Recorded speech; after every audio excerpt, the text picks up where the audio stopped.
Oleme siin Võrtsjärve ääres Maaülikooli limnoloogiakeskuses ja kui me vaatame praegusel ajal, kui vähe on õnneks neid tulnukliike Võrtsjärves, siis me kahjuks peame tõdema seda, et õhus on ohud, et lähiajal saabub siia juurde veel mõned kutsumata külalised. Ja detailsemaks jutuks ma annaksin sõna Hennule ja Paulile. Tere, olen Maaülikooli töötaja Henn Timm ja kutsun teid Ahhaa teaduskohvikusse. Täna tahan teile rääkida ühest loomast, kellest Eestis väga vähe teatakse, ehkki teda on mõnes kohas väga palju. Ja siin monitoril näete seda looma ringi sibamas. Mis loom see täpsemalt on, sellest kohe juttu tuleb. See on veeloom ja toodi kunagi sisse Peipsi järve.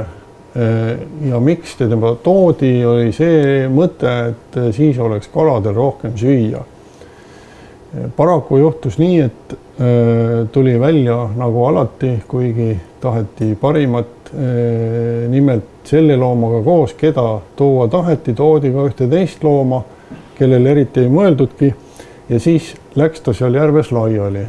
Loom ise eestikeelset nime tal ei olnud. Panin talle ajutise nime rändvähk, sellepärast, et meil juba rändkarp on, kes on samamoodi laiali läinud. Ja ladina keeles on ta Gmelinoides fasciatus. Gmelinoides on inimese järgi, Gmelini järgi ja fasciatus tähendab seda, et ta on vöödiline fascia ladina keeles kirju. Ilus vaadata, mis loom see selline on. Kala ta ei ole, ta on vähk, aga kui nüüd vaadata siin mõõtu, siis umbes sentimeetri pikkune või tavaliselt väiksem ka, sest noored on ju väiksemad. Mida ta tegi? Ta läks seal Peipsi järves laiali, sigis massiliselt ja sõi välja oma kohaliku sugulase järve kirpvähi.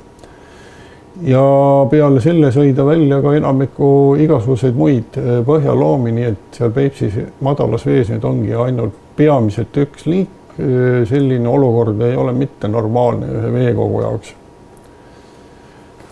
Siin üks koht, mitte see koht, kuhu teda sisse lasti, sest see on tänapäeval Venemaa poolel, aga see on Eesti kallas madal vesi, kivine või liivane põhi ja tavaliselt veepiirist kuni umbes meetri sügavuseni talle meeldib askeldada. Kui järv hakkab jäätuma, siis ta ujub sügavamale, et mitte sisse külmuda. Niisugune põhi on väikestele selgrootutele väga mõnus. Esiteks, kivine põhi näitab seda, et siin kohas ei ole hapniku puudust, sest lainetus, nii nagu jões vool, uhub settiva muda kogu aeg tagasi kaugemale sügavamale. Ja alati jätkub õhku, jätkub valgust, jätkub toitu ja jätkub ka pelgupaika kalade eest. Saab minna kivide vahele peita, kus kalad ei saa kätte nii kergesti. Ja liivasel põhjal on natuke kehvem, vähem liike, kes saavad liivasel põhjal hakkama kivise põhjaga võrreldes, sest liiv on ise üks liikuv asi, aga just see tulnukliik, rändvähk, oskab liivasel põhjal ka suurepäraselt elada. Seda näeme hiljem, kui me vaatame tema käitumist lähemalt, kuidas ta läheb liiva sisse või kivide vahele peitu, kuidas ta käitub, kui akvaariumi lisada kala sinna, kus ta teda enne ei olnud. Samamoodi see rändvähk mõnuga tungib jõgedesse, jõesuudmetesse kohe kindlasti, kus vähegi vesi liigub, aga väga kaugele ta ei ole enamiku jõgedesse tulnud ja kõik elupaigad ei paista talle eriti hästi sobivat. Nii hästi kui see suur lagejärv või jõesuudmed, mis on natukene järve moodi. Näiteks kui jõgi on väga pruuni veega või väga soine, siis paistab, et see rändvähile suurt ei meeldi. Ta võib sinna nina pista, aga ta ei saavuta kuskil suurt arvukust küllap sellepärast, et ta ei saa seal sigitud, et sinna tungivad maakuulajad, uljad, esimesed kaugele kappavad isendid, aga pöörduvad pettunult tagasi või siis süüakse nad sealsamas ära.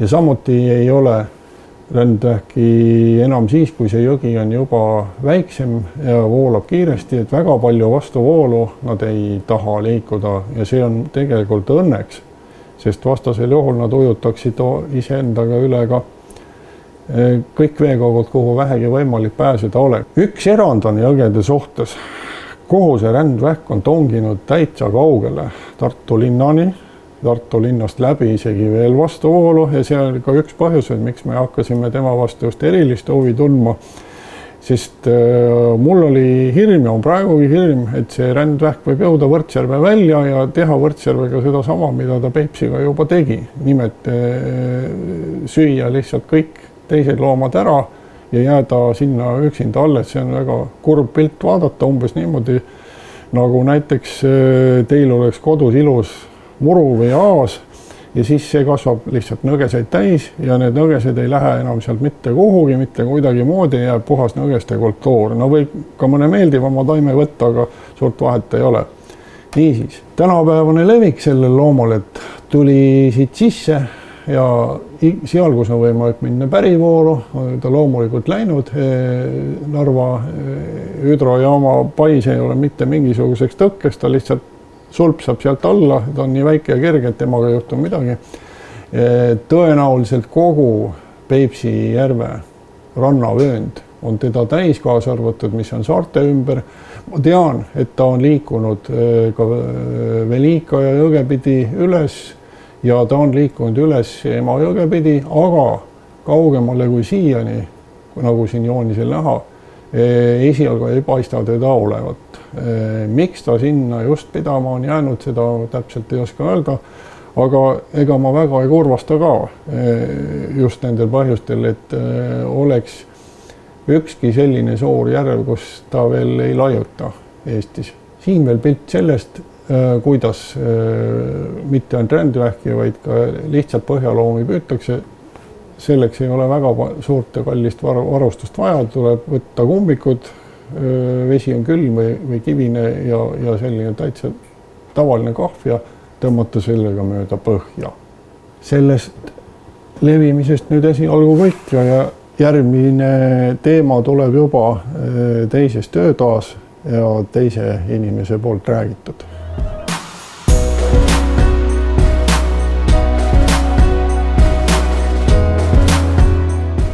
Nii, tere! Ma olen Paul Teesalu Eesti Maaülikoolist. Ma olen noorem teadur ja mina uurin invasiivseid võõrliike, kaasa arvatud siis Narva veehoidlas. Selle rändvähiga tekib küsimus, et kuidas ta ikkagi hakkama saab sellistes näiteks Peipsi järve tingimustes. Et ja kuidas ta selle kohaliku järve kirpvähi välja on tõrjunud. Et teooriaid on mitmeid. Üks on näiteks see, et see kohalik liik ei paljune nii kiiresti, et sobivate tingimuste juures rändvähk siis sigib hästi kiiresti ja läbi selle tekib teda hästi palju järve.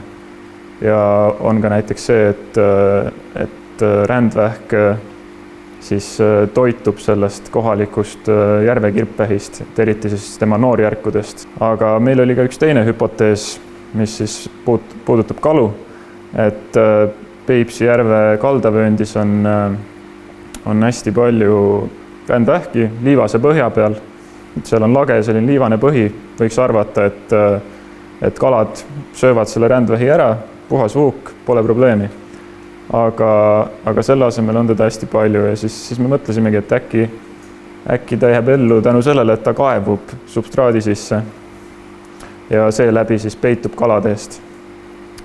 Ja me viisime läbi katse, et siin meil on erinevad substraadid ja erinevad kalaliigid. Näiteks siin ees on kontrolltank, kuhu me siis kontrollakvaarium, kuhu me siis oleme pannud näiteks särje või siis antud juhul unimudila. Ja siis me paneme siia sisse näiteks teatud arvu rändvähki ja teatud arvu järvekirpvähki. Ja siis vaatame, et kui palju teda siis süüakse ära. Et kontrollakvaarium näitab, et maitse-eelistusi ei ole, mõlemat liiki süüakse sama palju. Aga siin erineva substraadi peal, näiteks liivase põhja peal, süüakse järvekirpvähki oluliselt rohkem kalade poolt. Ja me oleme seda ka filminud ja vaadanud, et mille tõttu see nii olla võib. Ja põhjus on see, et järvekirpvähk jääb siia kas veesambasse või siis liiva peale ja siis ta on kerge saakloom kaladele. Aga see rändvähk, ta kaevub liiva sisse ja seeläbi siis väldib saakloomaks jäämist. Ja sama on ka kruusase põhja peal, et jällegi rändvähk kaevub liiva sisse või kruusa sisse ja järvekirpvähk on veesambas ja jääb saakloomaks kaladele. Neid katseid me oleme proovinud erinevate kalaliikidega.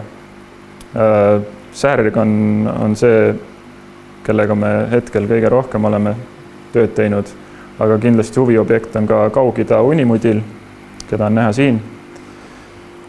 Et ta on Amuuri jõest pärit ja Euroopasse toodi ta 20. sajandil, 20. sajandi alguses tegelikult. Ja Eestisse avastati ta Narva veehoidlast aastal 2005. Et siin on siis toitumiskatsete tulemused, et seal kontrollakvaariumis siis siin on näha, et kui palju üht või teist kirpvähki siis alles jäi ja tegelikult mingit selget eelistust ei ole kaladel, et nad söövad meelsasti emb-kumb millist kirpvähki. Aga kui nüüd juurde lisada see liivase põhja faktor, siis on näha, et rändvähid jäävad alles kõik ja järvekirpvähid süüakse ära. Et nemad siis jäävad sinna liivase põhja peale ja sama on ka kruusase põhjaga, et seal nende kahe substraadi vahel tegelikult erinevust ei olnud. Lisaks toitumiskatsetele me uurime nende erinevate vähkide käitumist. Et selleks on meil üks eraldi programm. Me paneme need vähid siis petritassi ja siis me filmime neid erinevate temperatuuride juures, et näha, et kuidas nad siis hakkama saavad näiteks jahedas temperatuuris ja soojas temperatuuris. Ja siin ma näitan teile ühte klippi sellest programmist. Et igal vähil on oma number ja siis see programm jälgib igat individuaalset vähki ja siis mõõdab nende ujumiskiirust, nende aktiivsust, seda distantsi, mis nad läbivad selle aja jooksul, mis me filmime. Mõningad vähkide käitumise tulemused siis näitavad, et madala temperatuuri juures järvekirpvähk saab paremini hakkama, et ta on aktiivsem ja ujub kiiremini kui siis järvekirpvähk ja ka jõekirpvähk. Aga sooja temperatuuri juures saab rändvähk paremini hakkama. Ja sellele siis järgneb järvekirpvähk ja siis jõekirpvähk. Sooja temperatuuri juures rändvähk on võimeline paljunema rohkem kordi ja see aitab kaasa tema levikule. Erinevalt siis järvekirpvähist või jõekirpvähist, kes ei saa sooja temperatuuri juures nii hästi hakkama. Potentsiaalselt oleks huvitav ka siin uurida näiteks seda, et kuidas nad erinevate hapnikusisalduste juures hakkama saavad. Et nähtavasti, kui temperatuur on kõrge, siis on vees hapnikusisaldus madalam. Võiks eeldada, et rändvähk saab paremini hakkama kõrge temperatuuri ja madala hapnikusisalduse juures.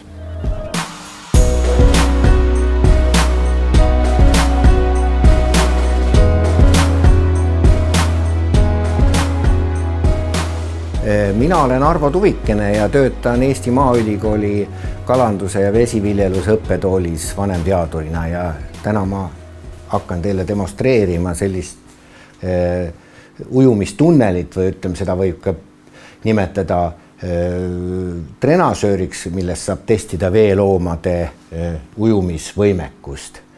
ja nüüd me Pauli abiga paneme siia sisse kirpvähid ja me tahame hinnata nende erinevate liikide ujumisvõimekusi. See on selline ujumistunnel, kus saab mitmesuguseid veeparameetreid muuta, kas siis mingi vee omadusi või põhiliselt, mida meie siin vaatame erinevaid voolukiirusi ja vaatame erinevaid liike ja kasutame erinevat siis põhjasubstraati ja selle pealt me oskame öelda, kumb liik nii-öelda paremini oma ujumisoskusi. Pane veel, jah.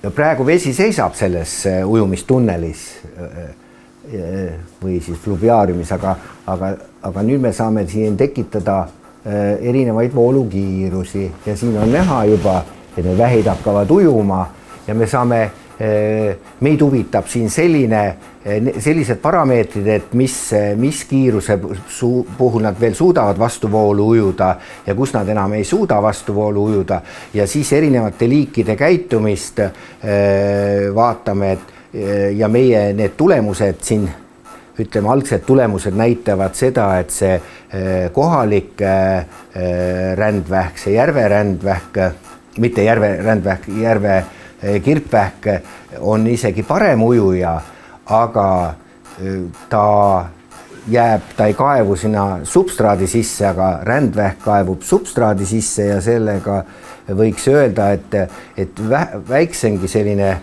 kas veelainetus või vool tekitab selle, et need vähid poevad peitu ja sellega seoses võiks järeldada seda, et kalad saavad teda kehvemini kätte, nii nagu Paul oma eelmistes eksperimentides näitas. Nii et siin me saame,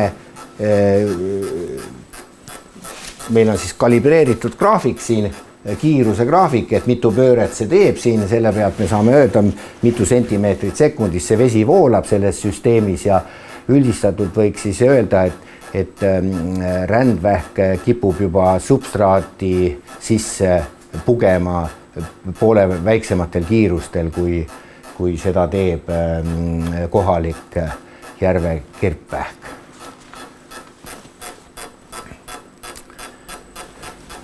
Ja mida me saame siin jälgida, praegu nad suudavad ujuda, praegu on katses meil järve kirpvähk, see kohalik liik, kes on tegelikult palju parem ujuja. No näha on, et ta veel suudab ujuda vastu voolu.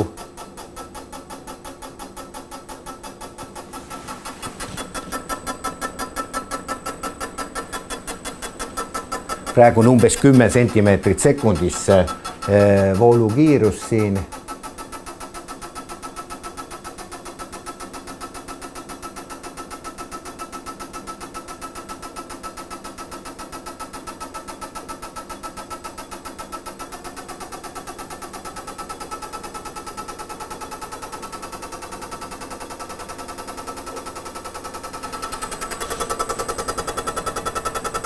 See on nüüd 17 sentimeetrit sekundis ja see on küll viimane piir, mis neile siin meeldib, nii et näha on, et vool kannab neid tasapisi allavoolu ära. Ja see aparaat siis võimaldab siin selle veesärgi kaudu reguleerida temperatuuri ja kuna see käib hermeetiliselt kinni, see ujumistunnel, siis on võimalik ka siin muuta näiteks hapnikuolusi ja hinnata, kuidas näiteks erinevad organismid saavad hakkama erineva näiteks hapnikusisalduse puhul. On teada, et see rändvähk on väga vastupidav ka madala hapniku suhtes, nii et selliseid tähelepanekud saab sellise aparaadiga teha. Räägiks teile ühest teisest tulnukliigist meie magevee süsteemis, see on siis Kaug-Ida unimudil, kes avastati siis Narva veehoidlast ja ühest veehoidla lähedal olevast tiigist alles siis aastal 2000 5 ja ta ei ole nii invasiivne, kui on seda rändvähk, aga põhimõtteliselt ta siis siin Narva veehoidlas, ma panen ühe täpsema kaardi, nii et algselt ta leiti siin ühes sellises tiigis ja tänapäeval teda eriti arvukalt on Balti soojuselektrijaama endises siis jahutusvee kanalis või selle kanali otsas, mis siis avaneb Narva veehoidlasse, nii et ta on selline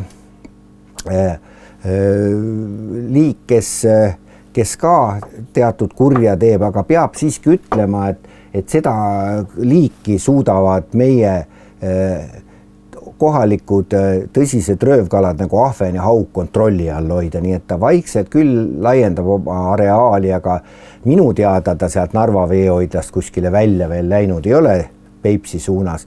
Ta on küllalt kehva ujuja, see unimudil, aga ta on väga vastupidav ka näiteks hapnikupuuduse suhtes, ta võib isegi jäässe külmuda ja jääb ellu, kui ta üles sulab selle jää sees, nii et tema looduslik leviku areaal on see roheline, mis on näidatud siin kuskil Venemaa, Kaug-Ida ja Hiina ja tänapäeval on ta siis levinud või invasiivseks suures osas Euraasias. Nii et aga ma näitan siin ühte sellist slaidi, mis näitab tema hästi vastupidavust hapnikupuuduse suhtes. See on võib-olla lihtsustatult öeldes on see graafik näitab seda, et millise veehapniku sisalduse juures unimudil lülitab sisse omal anaeroobsed ainevahetuse teed, kus tal enam hapnikku vaja ei ole ja seda ta lülitab väga madalal. Näete, siin on toodud kalade võrdlus, mitu liiki. Mida kõrgem see number on, seda tundlikum on kala hapnikupuuduse suhtes. Nii et sellises komplektis, kes siin meil on esindatud, on unimudil kõige vastupidavam hapnikupuuduse suhtes. Nii, aga natuke räägiks mõnest teisest ohust, mis võib meie sisevett tulevikus mõjutada. Üks selline liik on merisutt, kes on tegelikult ei ole tulnukliik, ta on meil meres väga vähearvukalt esindatud sihuke silmuline, aga me väga tahaks, et see ei satuks siia sisevetesse. Siin on nüüd näide Ameerika suurest järvistust, kus merisutt sattus ja ta on parasiitse eluviisiga. Vaadake, mida ta suudab kaladega teha, nii et põhimõtteliselt siis Ameerika suures järvistus kohaliku vorelli populatsiooni ta põhimõttes sõi sealt välja, nii et siin on toodud, et kuskil 20. sajandi alguses olid forellisaagid Ameerika suures järvistus 7000 tonni aastas, siis juba 60-ndatel oli see langenud seal natuke üle, saadi ainult üle 100 tonni aastas. Et see on üks oht, et teoreetiliselt see oht on ka, ütleme, Narva jõe ja Peipsi ja isegi selle meie Võrtsjärve suhtes olemas, et kui me näiteks on arutlusi, et teha sinna sellised kalatrepid, et kas siis angerjad soodustada siia süsteemi tulema, aga kui sellised kalatrepid teha, mis aitavad ka merisuti siia järvede süsteemi, siis võime saada sellise samase kurva pildi näiteks kohaga, et see süüakse sealt välja. Nii, teine selline, mis meil on selline invasiivne liik rannikumeres hästi laialt levinud, on ümarmudil, kes tegelikult Läänemeres avastati juba 1990-ndatest aastatest alates, aga Eesti vetest ta siis esmakordselt kirjeldati aastal 2002 Pärnu lahest, et see on siis selle levik, nii et tema selle kala algne kodumaa looduslik areaal on põhiliselt siis on Mustmeri ja Kaspia-meri ja nendega siis seotud olevad veekogud ja siis see punasega on tähistatud siis need, kuhu ta on levinud ja eriti suur populatsioon elab siis Ameerika suures järvistus Erie järves, kus ta on väga palju probleeme tekitanud, ta on seal, kuna ta toitub väga palju molluskitest, siis on seal põhimõtteliselt ta söönud ära rändkarbi, mille ta on hävitanud ökosüsteemis sellise hästi tugeva filtreerija sealt ja sellega seoses siis järve vesi on väga hägusaks muutunud. No siin on seesamane ümarmudil, nii et põhimõtteliselt sellega oleks seesama asi, et kui me teda siia suurde järvis, mitte meie suurtesse järvedesse satub, siis ta võib siin ka väga hästi hakata tundma, nii et peaks lihtsalt ka inimeste teadlikkust nii palju tõstma, et seda kala siit nendest järvedest eemale hoida, kuna ta ilmselt tunneks siin üpris hästi.